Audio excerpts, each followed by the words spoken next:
Welcome to Kaushik Knowledge Hub Second. It is a digital platform for students of class 10 of social science.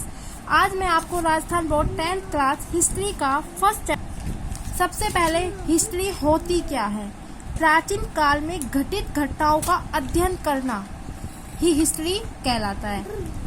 प्राचीन भारत का इतिहास एवं संस्कृति अपने प्रारंभिक काल में ही गौरवशाली रही है। ये तो हमें पता है कि भारत को सोने की चिड़िया कहा जाता था। भारत विश्व गुरु एवं सोने की चिड़िया कहलाता था।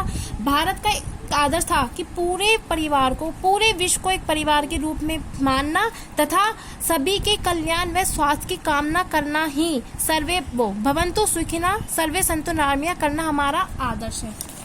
उत्खनन और पुरातात्विक अवशेषों के आधार पर भारतीय संस्कृति का विश्वव्यापी स्वरूप दिखाई देता है। मतलब हमें कैसे पता चलता है कि भारत एक विश्वव्यापी स्वरूप है कि जो हमारे साइंटिस्ट वगैरह है उन्होंने खोज की। उधर पुराने सिक्के मिले खुदाई में, तो जैसे उधर किसी ईरान या किसी भी देश का नाम लिखा हो तो हमें उससे पता चलता है कि हमारा प्राचीन काल में भारत का उस जगह से संबंध था।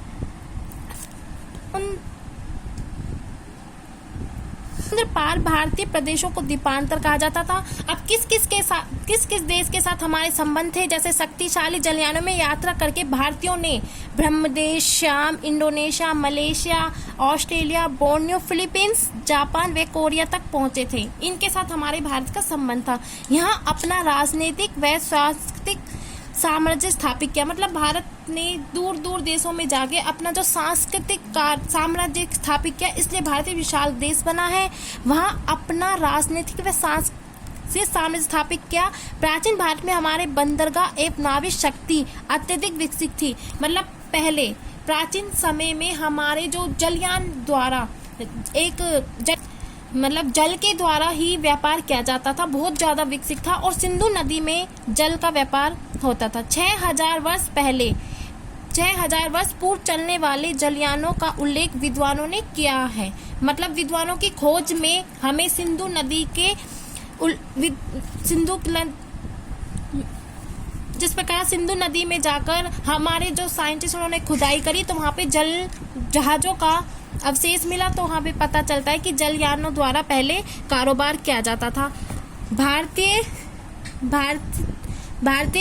जल व थल दोनों ही भागों से विश्व में विभिन्न देशों तक पहुंचे और वहां के विश्व निवासियों को अपने धर्म व संस्कृति से परिभाषित करा। मतलब जो भारत के लोग थे वो दूर दूर देशों में जाकर अपनी संस्कृति और धर्म को परिचित कराए।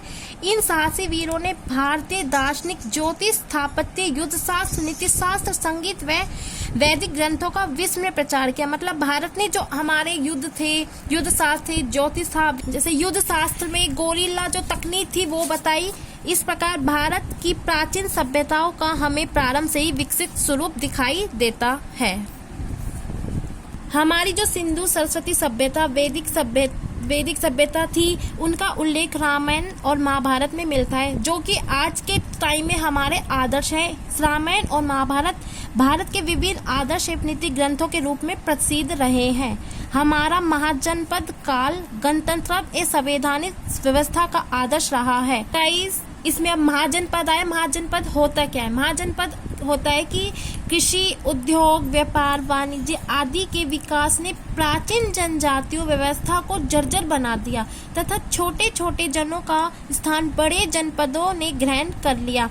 ईसा पूर्व 6वीं शताब्दी तक आते आते जनपद महाजनपद के रूप में विकसित हो गए। जैसे अपना भारत है, उसको वो अकेला व्यापार नहीं कर सकता, उसे और देशों से भी व्यापार करना होता है, जैसे अमेरिका, जापान। और कल हम महाजनपद के बारे में पढ़ेंगे कि महाजनपद कहाँ और कैसे है।